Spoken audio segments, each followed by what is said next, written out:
నేను ఒక కుటుంబపు వ్యవస్థలో వచ్చినోడిని. ఎదిగిన బిడ్డలు, వయసు మీద ఉన్న పిల్లలు, బాధ్యత లేకుండా వాళ్ళు ఇంకా సెటిల్ కాకపోతే తల్లిదండ్రులు పడే మోగవేదన నాకు తెలుసు.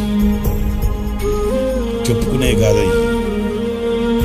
ఎదిగిన బిడ్డలు ఇంట్లో ఉండి ప్రయోజనకరులు కాకపోతే వాళ్ళని పెట్టి పోషించి వాళ్ళని ఆదరించడానికి కష్టమై ముఖం గోడచాటుకి తిప్పుకొని తల్లిదండ్రులు కార్చే కన్నీళ్ళు నాకు తెలుసు.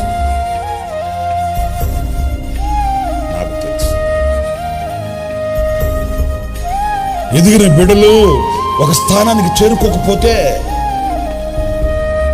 ఎదిగిన బిడ్డలు కన్న తల్లిదండ్రుల కన్నుల ముందు ఒక స్థితికి చేరుకోకపోతే, తల్లిదండ్రుల గుండెల్లో తిన్న వంట పట్టక, పడుకున్న నిద్ర పట్టక వాళ్ళు పడే మూగ వేదన ఏంటో ఒకసారి